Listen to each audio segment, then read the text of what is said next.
Hi guys, welcome back to my channel. If you're new here, welcome. On this channel we post writing tips, unboxings, book hauls, book reviews and the occasional vlog. And today it is time for the fourth TBR and last TBR of 2025. I have been absolutely loving doing these, so if you like these videos, do please comment down below or like them.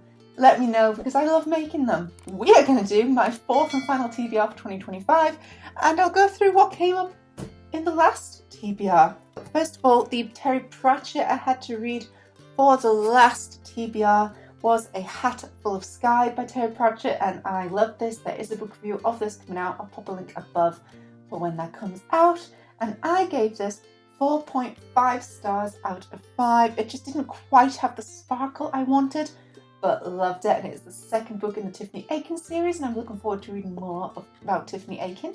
The book club read from my third TBR was Welcome to Hyeongnam-dong Bookshop by Kwangbo Rim, and this again, I really like that. It's a book review coming out of this. I'll pop a link above, and this I gave 4 stars out of 5. It is one I'm going to keep in my collection. It's my first Korean translated literature, and I would like to read it again. It was just really peaceful. I enjoyed it a lot. It's about a bookshop that's also a cafe, which we know is every book nerd's dream. So very cozy. I really enjoyed it. 4 stars.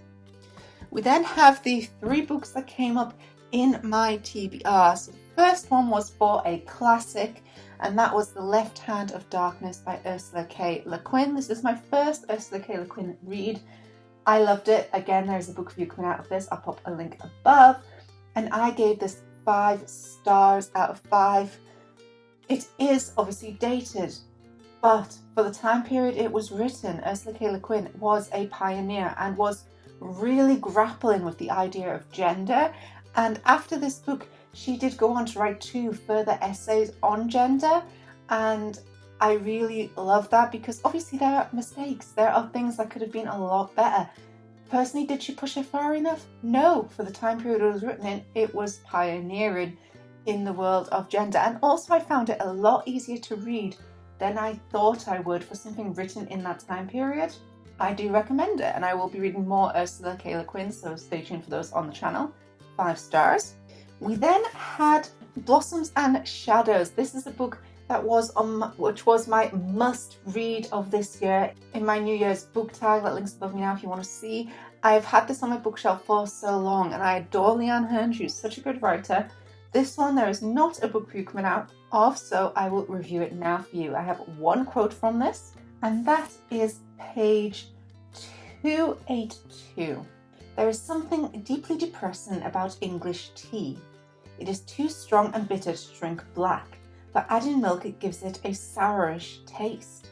Since he has been living in England, he has learned a lot about the history of tea. It has caused the rise and fall of empires. It drove the English tea clippers to become the fastest ships in the world. Whole forests have been cleared to create plantations for its bushes. Men have stolen and murdered to bring it back to the addicted population. He thinks the end result should be more palatable. I love how I'm reading that also whilst drinking black tea. I love that quote. This is a historical fiction, and actually linking a little bit into The Left Hand of Darkness, it does experiment with gender and actually has some transgender qualities in this book, which I found fascinating. It's a historical fiction. It's very historic. It is not the easiest read because there is a lot of name dropping, quite factual, but it is fascinating. It's not one I would reread, but it is one I would recommend reading. It's not like Leanne Hearn's famous work of The Tales of the Atori. It's not like that. It is definitely a dive. It's almost reminiscent of Memoirs of a Geisha. It's that kind of level. So I did enjoy it, but I enjoyed the most when Leanne Hearn was experimenting with the gender, when our main character was learning who they are, who they want to be. That bit, which is probably the most fictional part, but also trying to represent people going through this in that time period, that was the bit I loved the most. The start and the end, not so much, but the part of the character exploring themselves and trying to become a doctor in a world that is so sexist, that I found really fun to read. But I gave this 3.75 stars out of 5. I would recommend it, but it's not one I'm going to keep in my collection. And finally, we had my first Brandon Sanderson read with Yumi and the Nightmare Painter by Brandon Sanderson. This is one of the books from Sanderson's sort of COVID writing spree that he had, and I loved it. There is a book review coming out of this. I'll pop a link above to that now. I gave this 5 stars out of 5. It was such a fun read. I read it on mine and Matt's honeymoon. I loved it. It's a fun time.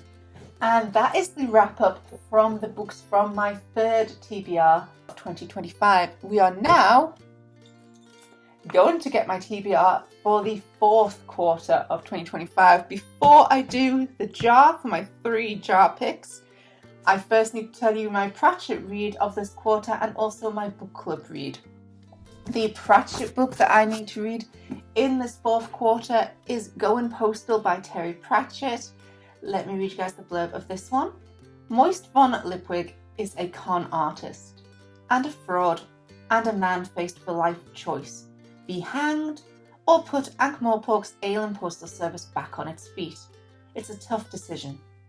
But he's got to see that the mail gets through come rain, hail, sleet, dogs, the post office workers' friendly and benevolent society, the evil chairman of the Grand Trunk Semaphore Company, and a midnight killer. Getting a date with Adora Bell, dear heart, would be nice too. And on the back we do have a review that says Pratchett's joy in his creations, in jokes, puns, the idea of letters and language itself, makes Going Postal one of the best expressions of his unstoppable flow of comic invention. This is, oh god, what number of the Discworld series are we up to now? Bear with me. I want to say 32. Who knows if I'm right or wrong? I'm getting confused at this point, but this is my next Pratchett read for the fourth quarter of 2025. I'm excited. This one does have a movie out about it, so I may do a comparison between the book and the movie, as well as my book review for this one. The book club book for this quarter I haven't actually physically got yet. I will be getting it later this week, and that is Snap by Belinda Boer. I'm probably pronouncing that terribly. Oh, and I've just realised I need to get my phone to get the blurb. I hate doing blurbs from my phone. Let me read you guys the blurb for Snap by Belinda Boer, which is the book club read for this quarter, when I can find it. Snap decisions can be dangerous. On a stifling summer's day, 11-year-old Jack and his 2 sisters sit in their broken-down car, waiting for their mother to come back and rescue them. Jack's in charge, she said. I won't be long. But she doesn't come back. She never comes back. And life as the children know it is changed forever. 3 years later, Jack is still in charge of his sisters, of supporting them all, of making sure nobody knows they're alone in the house, and, quite suddenly, of finding out the truth about what happened to his mother. So it's a mystery novel, so it should be quite a fun, easy read. That one, we'll see. And now, it's time for the TBR jar for my next 3 books of the fourth quarter of 2025. Let's have a dig. The first prompt, read a Brandy Sandy, which was in the last quarter. Should I redo? I'm not going to. I know exactly what I want to read. For this one, for Read a Brandy Sandy, I'm going to read Tress of the Emerald Sea, which is a Cosmere novel by Brandon Sanderson. This is another one that came out from his writing during COVID, and it's one that Matt actually bought me for my birthday in 2024, I believe. So he hasn't read this because he won't read it until I've read it. And I told him to get this one because he took me out for a date day in Hay-on-Wye, which is a famous book village here in the UK, and I didn't actually want any particular book at the time, so I said get this one because I knew that he also wanted it, expecting that he could read it and it could just be a joint gift, but he refuses. So to read a Brandy Sandy, I'm going to read Tress of the Emerald Sea. I'll read you guys the blurb. The only life Tress has known on her island home is an emerald green ocean, has been a simple one. With the simple pleasures of collecting cups, brought by sailors from faraway lands and listening to stories told by her friend Charlie. But when his father takes him on a voyage to find a bride and disaster strikes, Tress must stow away on a ship and seek the sorceress of the deadly Midnight Sea. Amid the spore oceans where pirates abound, can Tress leave her simple life behind and make her own place sailing a sea where a single drop of water can mean instant death? And this does have 2 reviews on the back, an original fairy tale from Booklist, and engrossing world building, appealing characters and a sense of humour make this a winning entry in the Sanderson canon, and that's from Kirkus Starred Review. I'm happy with this choice. A Brandy Sandy is going to be Tress of the Emerald Sea. If I get another one, which is one that I've already had this year, I will re-pick from the jar, but I secretly want to give you this anyway, so this kind of works out in my favour. The second TBR jar pick, and I'll do a dig. Dig. Book written post 2010. Post is after 2010, right? Okay, I have an idea for this one.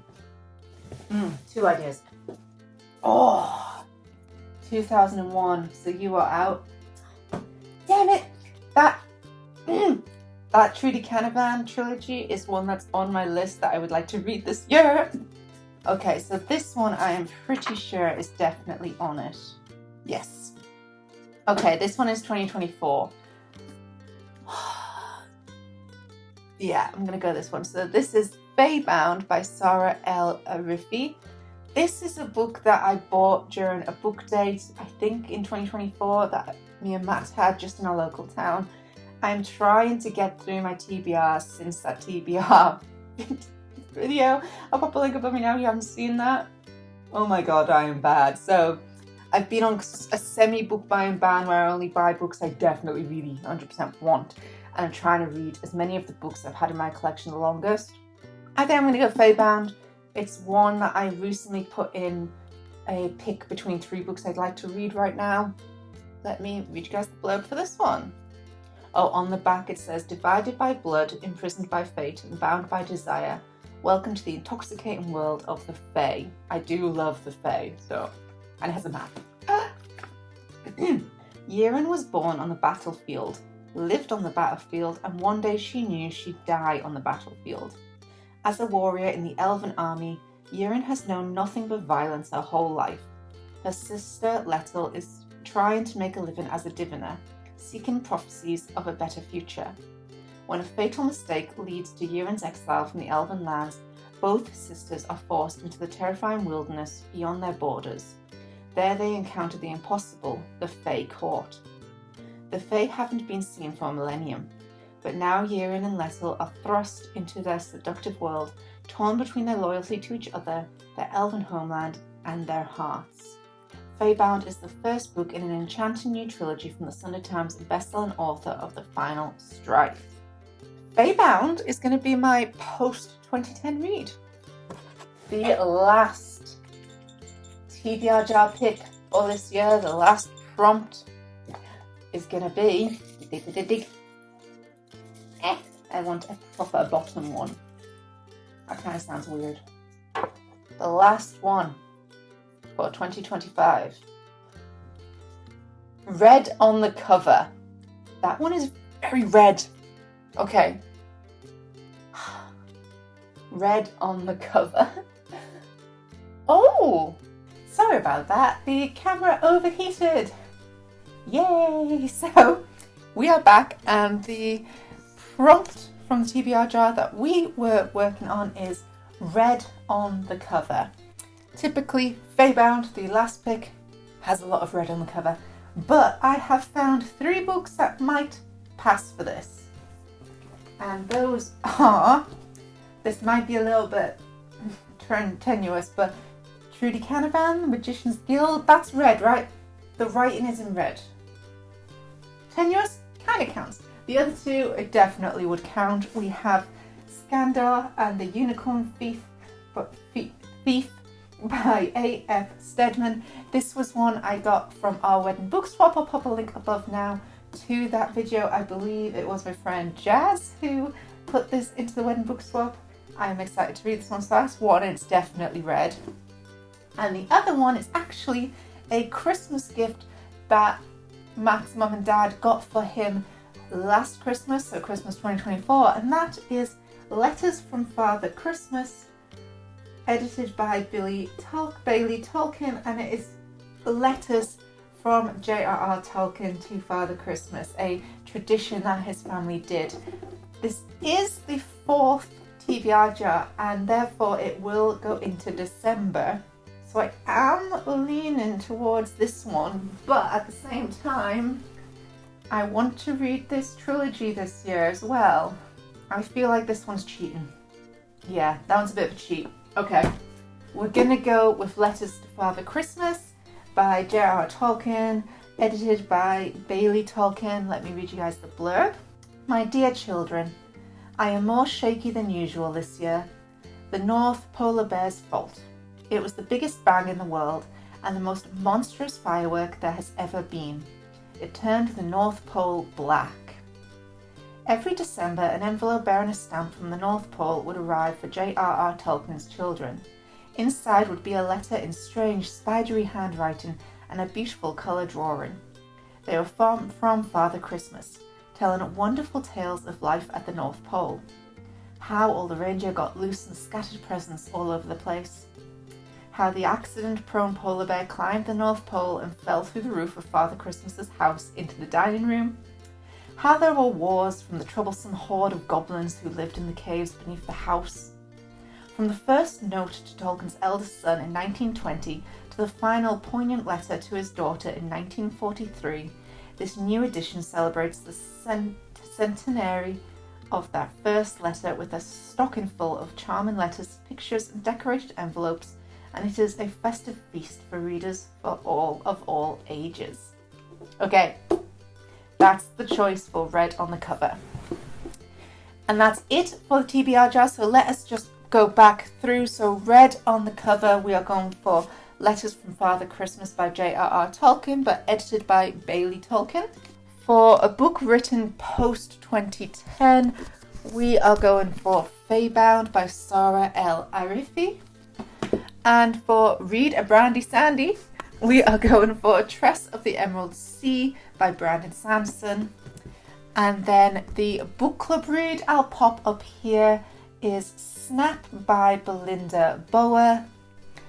And the Terry Pratchett Discworld book of the 4th quarter is Going Postal by Terry Pratchett.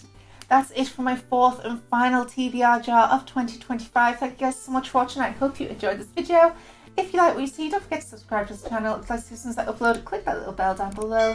You can also follow me on Instagram, Facebook and Tumblr. I post your bookish pictures as well as my writing tips and unboxings on there. And thanks for watching, guys. Bye!